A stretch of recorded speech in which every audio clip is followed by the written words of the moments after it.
Saya mengajak kita membuka firman Tuhan di dalam surat 1 Korintus. 1 Korintus pasal yang pertama, ayat yang ke-10 sampai ayat yang ke-17. 1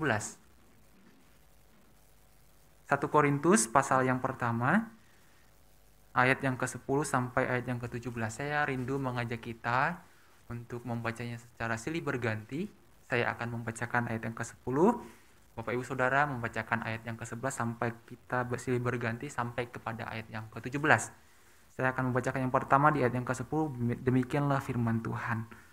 Tetapi aku menasihatkan kamu, saudara-saudara, demi nama Tuhan kita Yesus Kristus, supaya kamu seia sekata, dan jangan ada perpecahan di antara kamu, tetapi sebaliknya supaya kamu erat bersatu dan sehati sepikir.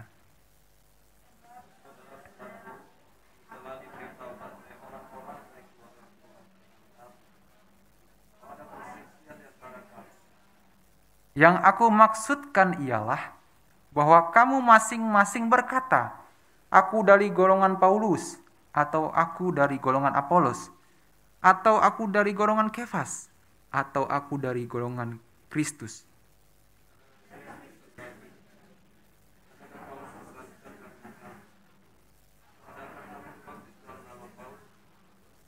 Aku mengucap syukur bahwa tidak ada seorang pun juga di antara kamu yang aku baptis selain Krispus dan Gaius.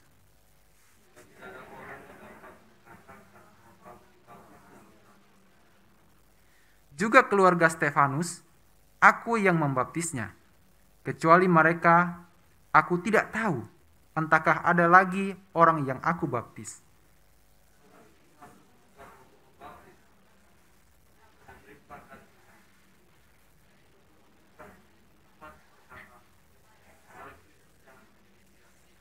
Ya, terima kasih. Berbahagialah kita yang membaca firman Tuhan, merenungkan dan dengan setia melakukan firman Tuhan di dalam kehidupan kita hari lepas hari.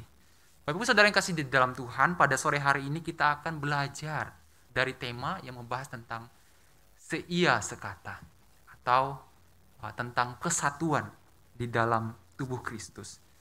Nah, di dalam hidup ini agar seia sekata itu butuh sebuah proses. Butuh sebuah upaya dan kerendahan hati satu sama yang lain.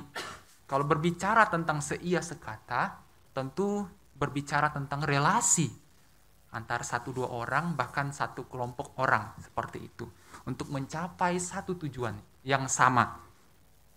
Intinya terkadang untuk mencapai sebuah kesepakatan, untuk dapat seia sekata, itu butuh sebuah upaya. Atau bahkan bisa dikatakan membutuhkan sebuah proses yang cukup rumit, saudara. Kalau kita melihat misalnya di dalam organisasi, di gereja, supaya dapat seia sekata itu butuh waktu untuk berkumpul bersama, rapat seperti itu ya. Nah, mengapa hal itu bisa dikatakan hal yang sulit? Karena kita tahu bahwa setiap kita manusia itu adalah manusia yang unik. Diciptakan secara pribadi itu berbeda-beda. Punya karakter yang berbeda-beda. Punya pemikiran yang berbeda-beda. Punya persepsi dan latar belakang yang berbeda-beda. Artinya semua kita itu unik. Sehingga ketika kita ingin seia sekata, butuh sebuah kebersamaan agar hal itu bisa tercapai seperti itu. Seia sekata adalah sesuatu hal yang harus terjadi di dalam banyak sisi kehidupan kita. Entahkah itu di dalam gereja, di dalam keluarga, di dalam berelasi dengan satu sama lain, di dalam relasi persahabatan, haruslah ada seia sekata. Seperti itu. Namun memang untuk mencapai seia sekata itu adalah butuh upaya dari satu relasi dengan satu yang lain. Bahkan tidak jarang kita temui di dalam kehidupan ini, entahkah itu di dalam keluarga, di dalam hubungan persahabatan, persaudaraan, bahkan di dalam komunitas, orang tidak lagi seia sekata. Satu sama lain sudah renggang hubungannya, seperti itu. Ada perbedaan yang memisahkan. tidak lagi satu tujuan. Bahkan seringkali terjadi pertengkaran di dalam sebuah relasi. Kalau di dalam sebuah hubungan keluarga bisa dikatakan perceraian itu bisa terjadi karena tidak lagi seia sekata. Seringkali terjadi perpecahan di dalam hubungan kekeluargaan, persahabatan, bahkan di dalam komunitas. Bahkan di dalam komunitas gereja, komunitas yang disebut dengan gereja. Ada perbedaan sedikit, pecah. Seperti itu ya. Ada perbedaan sedikit, cerai. Gitu ya. Ada masalah sedikit antara satu dengan yang lain, konflik. Membuat perpecahan, membuat perpisahan. Tidak jarang perbedaan satu sama lain menjadi alasan pada akhirnya untuk berpisah dalam keluarga. Gitu. Karena berbeda pandangan, pada akhirnya berpisah. Berbeda kecocokan, makanan misalnya. Antara bubur yang tidak diaduk dengan yang diaduk gitu. Enggak ya, tetapi seringkali perbedaan satu sama yang lain itu menjadi alasan untuk pada akhirnya terpecah seperti itu. Nah, ini merupakan sebuah realita yang menyedihkan, saudara. Ya memang ada kalanya suatu keterpisahan itu tidak dapat dihindari di dalam kehidupan kita, di dalam relasi kita. Seperti misalnya salah satu anggota terpisah dari keluarganya akibat kematian.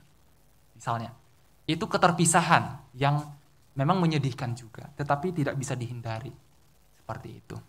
Atau terpisah karena sudah menikah. Karena ketika sudah menikah kan artinya sudah punya kehidupan yang baru. Dengan keluarga yang baru. Seperti itu. Jadi dia harus hidup dengan keluarga barunya. Nah, tetapi keterpisahan yang ini meninggalkan kasih. Meninggalkan kasih.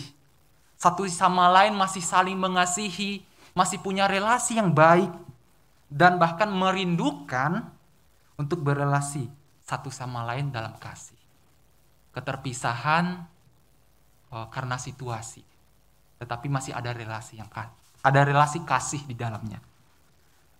Tetapi selain daripada itu, tidak jarang juga ada keterpisahan karena konflik di dalam relasi maupun di dalam komunitas.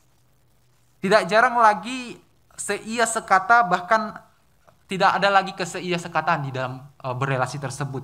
Bahkan hal itu pada akhirnya meninggalkan luka antara satu dengan yang lain. Tidak jarang keterpisahan itu terjadi akibat ego, akibat kesombongan, akibat keangkuhan diri. Sehingga tidak bisa mengalah satu sama yang lain. Meninggalkan luka, meninggalkan konflik, bahkan merasa tidak cocok lagi, tidak pengen bertemu lagi. Bahkan meninggalkan dendam. Seperti itu. Nah, kalau seperti ini sudah menjadi relasi yang kurang baik. Membedakan diri satu dengan yang lain, pada akhirnya membuat kasih menjadi renggang, bahkan pertikaian. Nah, hal inilah juga yang terjadi di jemaat Korintus pada saat itu. Seperti ayat yang telah kita baca tadi, kalau kita baca di sini bahwa Paulus mendengarkan satu berita yang kurang mengenakan yang terjadi di tengah-tengah jemaat di Korintus. Paulus mendengarkan satu berita dari keluarga Chloe. Keluarga Chloe ini memang seringkali disebut sebagai keluarga bukan sebenarnya dari Korintus. Dia adalah jemaat dari Efesus sebenarnya. Tetapi karena keprihatinan terhadap jemaat Korintus yang pada waktu itu berkonflik, ia memberitahukan kepada Paulus sebagai hamba Tuhan yang punya tanggung jawab untuk membina jemaat di Korintus.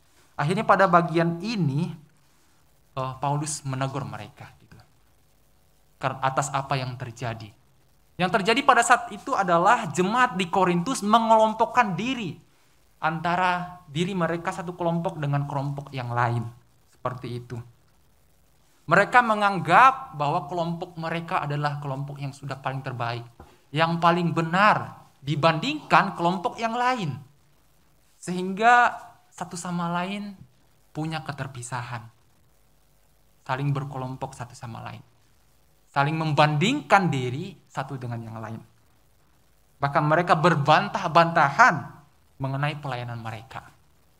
Ada yang menamakan diri adalah dari golongan Apolos. Ada yang menamakan diri dari kelompok Kefas, seperti itu ya.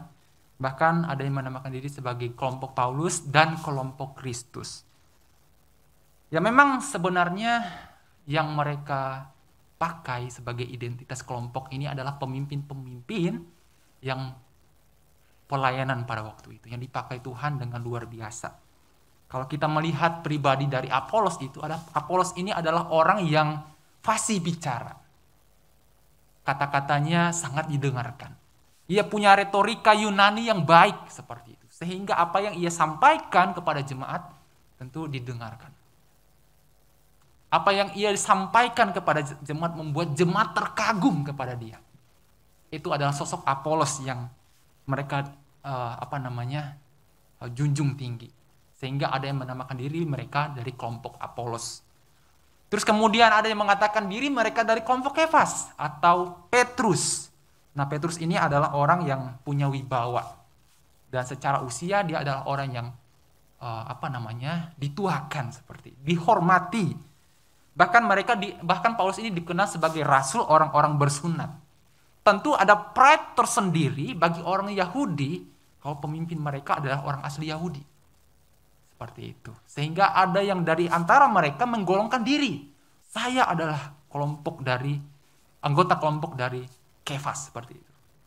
Kemudian ada yang mengelompokkan diri sebagai kelompok Paulus. Kita tahu sendirilah kehebatan Paulus di dalam pelayanan. Dipakai Tuhan dengan secara luar biasa. Tetapi ada juga di antara mereka yang pada akhirnya mengatakan diri dari golongan Kristus. Orang-orang yang menggolongkan diri sebagai golongan Kristus ini adalah orang-orang yang prihatin sebenarnya dengan orang-orang yang mengelompokkan diri gitu.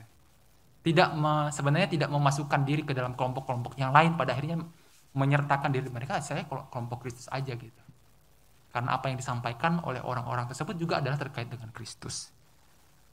Nah, sekalipun di dalam kelompok ini ada yang menamakan diri mereka sebagai kelompok Paulus, sebenarnya Paulus tidak memihak kepada satu kelompok manapun. Bahkan dari anggota-anggotanya menamakan diri mereka kelompok Paulus, seperti itu. Justru di sini Paulus mengingatkan kepada mereka supaya tidak mengelompokkan diri satu dengan yang lain. Bahkan sebenarnya indikasinya bahwa Paulus menolak untuk menjadikan salah satu kelompok, memasukkan diri ke dalam satu kelompok. Seperti itu. Ini sangat ironis ya. Ironis, padahal mereka sebenarnya adalah sama-sama orang yang percaya. Orang-orang yang baru bertumbuh di dalam satu pelayanan oleh beberapa orang yang hebat-hebat ini. Mereka merasa kelompok mereka paling hebat. Mereka menyombongkan diri satu dengan yang lain dan menganggap kelompok yang lain adalah kelompok yang kurang baik. Kelompok saya yang lebih hebat, seperti itu. Bahkan mereka memisahkan diri dari kelompok mereka dengan kelompok yang lain. Padahal pemimpin yang mereka junjung tinggi, yang mereka identitaskan sebagai kelompok mereka, belum tentu berkonflik. Belum tentu memisahkan diri.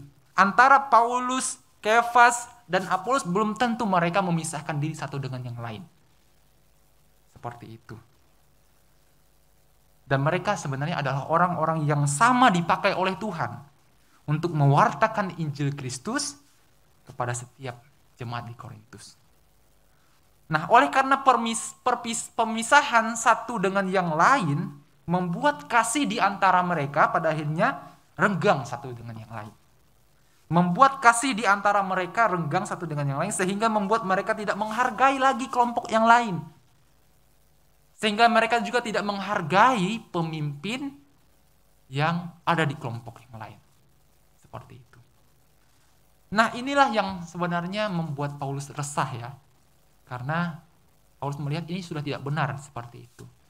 Hanya karena menggolongkan diri satu dengan yang lain, akhirnya membuat perpecahan. Tidak lagi seia sekata satu dengan yang lain. Bahkan masing-masing kelompok mereka menyombongkan diri. Seperti itu. Nah, Bapak Ibu Saudara kasih dalam Tuhan, ini tidak hanya terjadi di dalam komunitas atau gereja di Korintus. Di masa sekarang juga hal itu sering kali terjadi. Seringkali kita juga mendengar, atau bahkan diri kita mungkin, mengidentitaskan diri dengan satu gereja misalnya. Wah, saya dari gereja ini. Wah, saya dari aliran ini. Wah, pendetaku yang paling hebat misalnya. Itu seringkali terjadi di dalam kehidupan kita masa sekarang, di dalam bergereja masa kini. Wah, pendetaku lebih hebat. Sekali khotbah 5 orang bertobat misalnya gitu ya. Misalnya, gerejaku yang paling hebat misalnya gitu ya. Ibadahnya lebih tenang, khusyuk, bahkan bisa bikin orang tidur misalnya. Atau misalnya gerejaku adalah gereja yang paling hebat. Sound systemnya bagus, lightingnya bagus, fasilitasnya lengkap, ada tempat tidurnya, ada AC-nya. Itu gereja apa? Hotel ya. Intinya seringkali kita bisa temui bahwa seringkali kita melihat atau bahkan kita sendiri membandingkan diri kita dengan orang lain. Membandingkan identitas kelompok kita, gereja kita dengan orang lain. Padahal belum tentu misalnya pemimpin kita, pendeta kita membandingkan diri mereka dengan orang lain. Seringkali kita memisahkan diri dan membandingkan satu denominasi dengan denominasi yang lain. Seringkali kita mempermasalahkan hal-hal yang mendasar di dalam kekristenan, sehingga kita lupa hal-hal yang esensi di dalam kehidupan ini. Pada akhirnya kita tidak pernah bertanya, sejauh manakah imanku bertumbuh selama ini di dalam komunitas yang ku tinggal. Seperti itu. Kalau kita masih berkutat dengan membanding-bandingkan diri dengan orang lain, dengan komunitas lain, kapan kita bisa bertumbuh? Seperti itu. Kapan kita bisa bertumbuh? Karena di dalam bergereja, tujuan kita bukan untuk mendapatkan pengakuan dari manusia. Kita harus sadar itu. Tetapi bagaimana kita harus dapat bertumbuh di dalam Kristus dan membawa banyak jiwa kepada Kristus. Itulah yang harus kita tuju seharusnya, yang harus kita perhatikan, hal yang esensi di dalam bergereja. Harusnya hal itulah yang kita upayakan di dalam gereja kita sendiri. Bila perlu bagaimana kita bekerja sama dengan gereja satu dengan gereja yang lain untuk mencapai satu tujuan itu. Tujuan yang paling esensi. Tujuan bergereja itu apa sih? Supaya erat bersatu. Seia sekata. Kenapa? Karena kita punya Tuhan yang satu. Seperti yang Paulus katakan tadi. Adakah Kristus terbagi-bagi? Adakah Kristus hanya di gereja ini lalu di gereja yang lain tidak ada? No. Setiap kita yang mengaku adalah murid Kristus, maka Kristus ada di dalam setiap diri kita. Lalu alasan apa untuk kita membanding-bandingkan diri dengan orang lain? Seperti itu. Tujuan gereja itu apa? Supaya erat bersatu, yaitu supaya kerajaan Allah dapat terpenuhi di dalam dunia ini. Injil dapat disampaikan, amanat agung dapat diberitakan, kekudusan pribadi menjadi hal yang utama, bukan malah kecondongan, preferensi dan agenda pribadi yang kita upayakan sebagai umat Tuhan.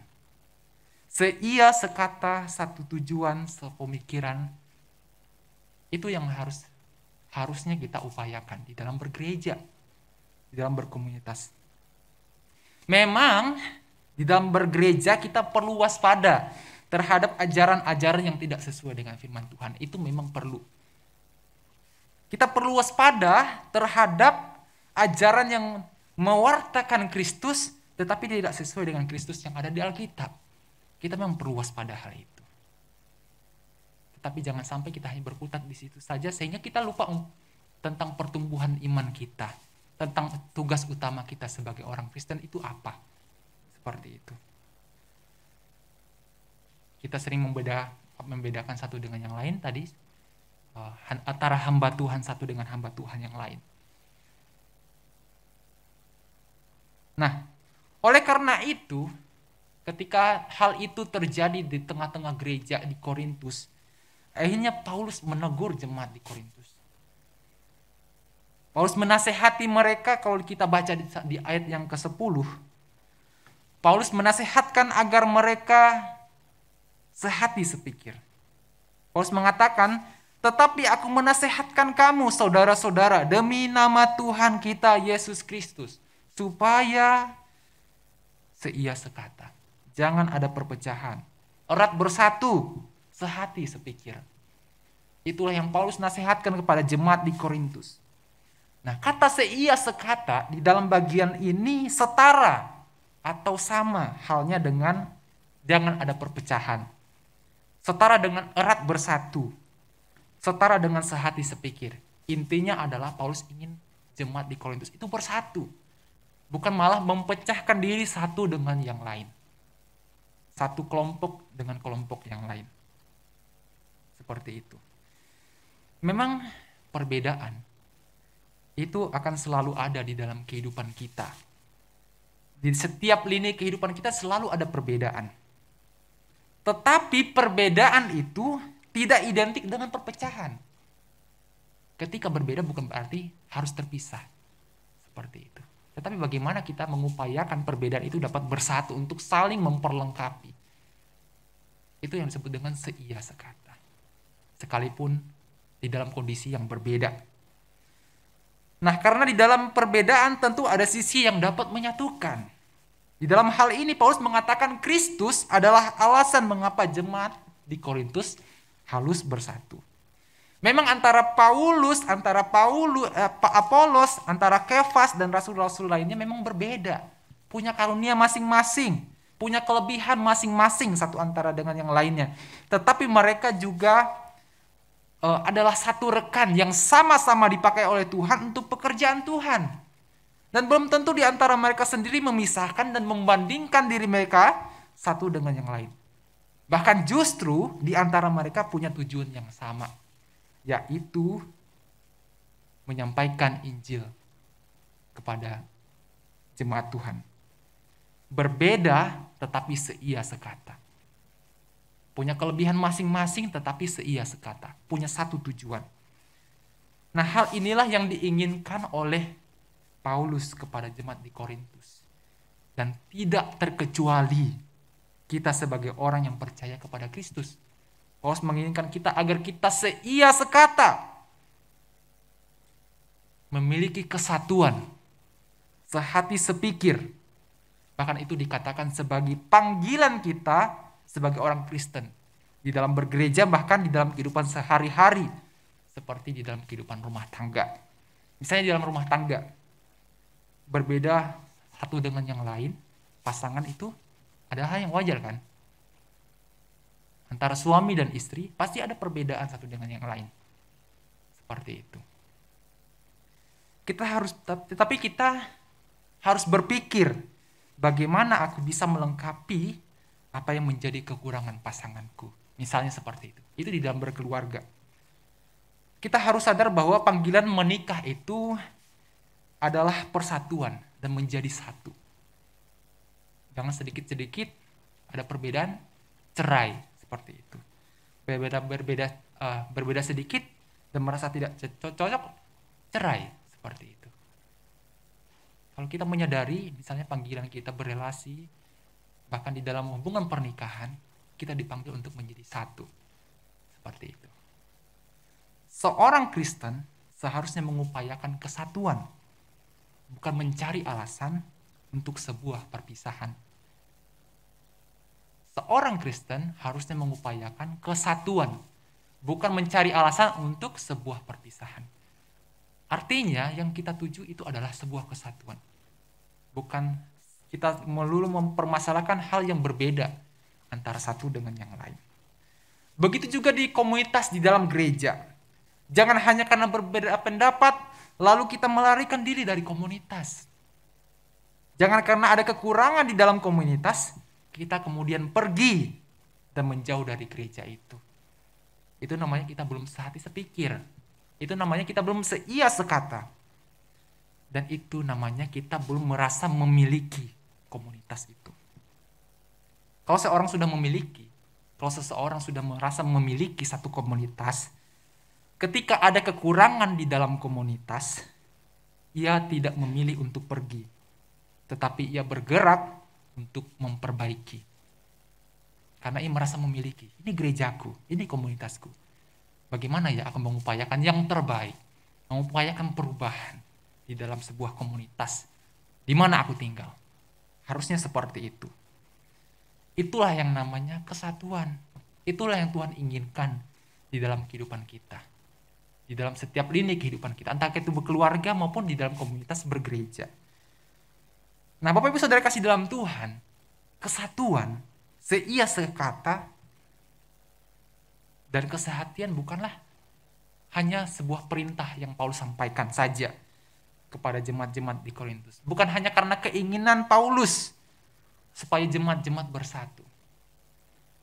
Tetapi kesatuan juga adalah keinginan dari Tuhan Yesus Kristus kepada setiap jemaatnya. Kalau kita membaca di dalam Injil Yohanes pasal 17 ayat yang ke-20 sampai 26, saya akan membacakan untuk kita semua. Yohanes pasal 17 ayat yang ke-20. Dan bukan untuk mereka ini saja aku berdoa, tetapi juga untuk orang-orang yang percaya kepadaku oleh karena pemberitaan mereka. Supaya mereka semua menjadi satu, sama seperti engkau, ya Bapa, di dalam aku, dan aku di dalam engkau. Agar mereka juga di dalam kita. Supaya dunia percaya bahwa engkaulah yang telah mengutus aku. Dan aku telah memberikan kepada mereka kemuliaan yang engkau berikan kepadaku, supaya mereka menjadi satu, sama seperti kita adalah satu. Aku di dalam mereka dan engkau di dalam aku, supaya mereka sempurna menjadi satu, agar dunia tahu bahwa engkau yang telah mengutus aku, dan bahwa engkau mengasihi mereka, sama seperti engkau mengasihi aku. Ya Bapa, aku mau supaya dimanapun aku berada, mereka juga berada sama-sama dengan aku. Mereka yang telah engkau berikan kepadaku, agar mereka memandang kemuliaanku yang telah engkau berikan kepadaku. Sebab engkau telah mengasihi aku sebelum dunia dijadikan. Ya Bapa yang adil, memang dunia tidak mengenal engkau, tetapi aku mengenal engkau. Dan mereka ini tahu bahwa engkaulah yang telah mengutus aku. Dan aku yang telah memberitahukan namamu kepada mereka, dan aku akan memberitahukannya, supaya kasih yang engkau berikan kepadaku ada di dalam mereka dan aku di dalam mereka. Intinya, kesatuan itu adalah perintah Tuhan. Kerinduan Tuhan bagi jemaat yang percaya kepada Tuhan. Sama seperti Kristus dan Bapa adalah satu. Itulah yang diinginkan oleh Kristus bagi jemaatnya. Tentu agar seia dan sekata itu butuh sebuah dasar yang benar. Butuh sebuah tujuan yang benar untuk menjadi seia sekata. Jangan sampai kita mementingkan ego dan keangkuhan diri sendiri, tetapi kita harus selalu sadar akan kasih yang harus menjadi dasar dalam segala keputusan kita untuk mencapai sebuah kesatuan. Memang seia sekata itu perlu hikmat daripada Tuhan. Perlu sekali hikmat. Sehingga jangan sampai keputusan yang kita ambil memaksa orang lain. Keputusan yang kita ambil memihak satu kelompok seperti itu. Dan kelompok lain dirugikan. Kalau demikian itu bukan seia sekata, tetapi sebuah ego dan kepentingan diri sendiri. Tetapi jika Kristus yang menjadi dasar, maka saya percaya dan yakin konflik dan perpecahan harusnya tidak terjadi. Apalagi sampai terjadi konflik yang mengakibatkan pertengkaran. Harusnya tidak terjadi. Seperti itu. Kenapa? Karena di dalam kasih Kristus ada kasih mesra dan ada keadilan. Kalau kita hanya mementingkan diri sendiri, kita perlu bertanya, apakah keputusan yang kita ambil sesuai dengan kehendak Tuhan atau tidak? Nah, Bapak Ibu sudah dikasih dalam Tuhan, kiranya firman Tuhan hari ini boleh mengingatkan kita agar selalu mengupayakan kesatuan di dalam setiap lini kehidupan kita, agar kita seia sekata, Bukan justru kita menjadi sumber perpecahan di dalam sebuah gereja. Karena hal itu bukan menjadi celaan bagi kita saja. Bukan hanya menjadi celaan bagi gereja kita atau bagi agama kita. Tetapi itu menjadi bukti kebobrokan sifat manusia. Kalau kita menjadi sumber perpecahan. Mengapa kita perlu mengupayakan kesatuan, keseia-sekataan? Karena itu adalah satu panggilan di dalam hidup kita sebagai seorang Kristen. Jangan justru kita menjadi penyebab satu kegaduhan, bahkan perpecahan. Entahkah itu di dalam gereja, atau di dalam kehidupan rumah tangga, atau di dalam berelasi, persahabatan. Seperti itu. Hendaklah kita seia sekata satu dengan yang lain.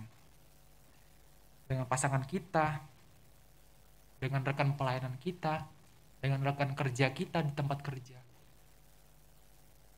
Tentu kita harus mengupayakan satu relasi yang baik, satu kesatuan, saling menguatkan satu dengan yang lain. Seperti itu. Misalnya kita hendak memutuskan sesuatu, kita perlu memikirkan apakah keputusan itu sesuai dengan kehendak Tuhan atau tidak, atau apakah itu hanya kepentingan pribadi. Kalaupun memang tidak sependapat satu dengan yang lain, hendaknya ada kesatuan kasih dan sayang, yaitu yang menjadi dasar yaitu adalah kasih Kristus. Pertimbangan untuk sehati sepikir, dan di dalam perkara-perkara yang besar seharusnya memadamkan semua perseteruan dan memisahkan dan pemisahan mengenai perkara-perkara yang kecil. Harusnya dasar kasih Kristus dapat melampaui segala sesuatu di dalam kita mengupayakan kesatuan. Di dalam kita mengupayakan satu tujuan, entah kata di dalam relasi maupun di dalam bergereja, berkomunitas.